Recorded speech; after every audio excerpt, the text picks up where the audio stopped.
Assalamualaikum warahmatullahi wabarakatuh. Perkenalkan, saya Tiara Astari dengan nomor induk mahasiswa 85685848, mata kuliah praktikum IPA DSD dengan nomor PDGK 4107. Baiklah teman-teman, saya di sini akan melakukan praktikum IPA modul 7 yaitu optik KP1 sifat cahaya dengan judul percobaan pemantulan cahaya. Tujuan dari praktikum ini yaitu dapat menjelaskan sifat-sifat cahaya, menjelaskan sifat-sifat bayangan yang dihasilkan oleh cermin, menjelaskan sifat-sifat bayangan yang dihasilkan oleh lensa, menentukan fokus cermin cekung, dan menentukan fokus cermin cembung. Sebelum kita melakukan praktikum, kita sudah menyiapkan alat dan bahan ya, yaitu ada cermin datar, ada cermin cembung, cermin cekung, lilin, senter,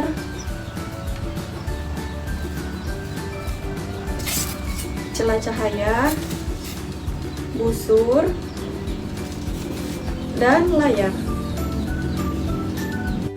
Apa itu optik? Optik adalah ilmu yang mempelajari sifat-sifat yang berkaitan dengan cahaya.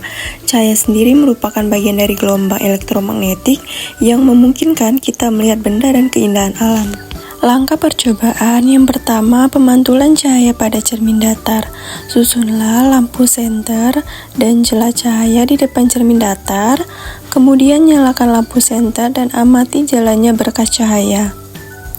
Pada saat sebelum dan sesudah mengenai cermin datar, gambarkanlah jalannya berkas sinar tersebut sehingga tampak sudut datang dan sudut pantulnya. Kemudian, ukurlah sudut datang dan sudut pantulnya menggunakan busur derajat. Hasil menunjukkan besar sudut yang dihasilkan adalah 60 derajat. Jadi dapat disimpulkan sudut datang sama dengan sudut pantul sesuai dengan hukum pemantulannya. Selanjutnya, letakkan dan nyalakan sebuah lilin di depan cermin datar dan amati bayangan. Catatlah sifat-sifat bayangan yang dibentuk oleh cermin datar tersebut. Hasil bayangan cermin datar bersifat maya, tegak, dan sama besar dengan bendanya. Selanjutnya, pemantulan cahaya pada cermin cembung. Susunlah alat seperti ini, nyalakan lilin dan amati jalan berkasnya cahaya pada saat sebelum dan sesudah mengenai cermin cembung. Gambarkanlah jalannya berkas sinar.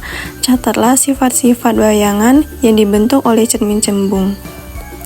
Hasil menunjukkan cermin cembung memantulkan sinar cahaya menyebar atau divergen, dan bayangan yang terbentuk selalu bersifat maya, tegak, dan diperkecil.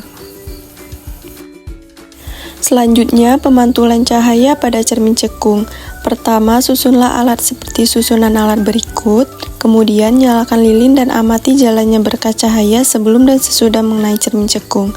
Gambarkanlah jalannya berkas sinar.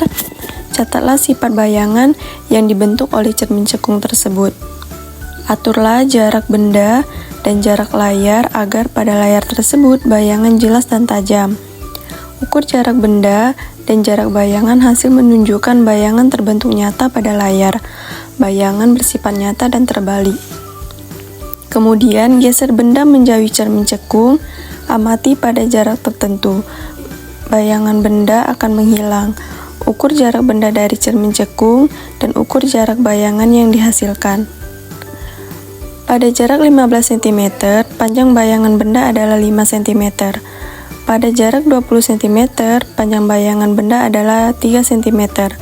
Dan pada jarak 25 cm, panjang bayangan benda adalah 2 cm.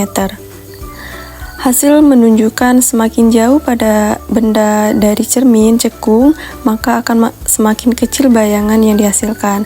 Dengan kata lain, jarak benda tersebut sama dengan jarak fokus cermin cekung. Ketika bayangan menghilang, berarti bayangan berada jauh dari titik fokus cermin cekung.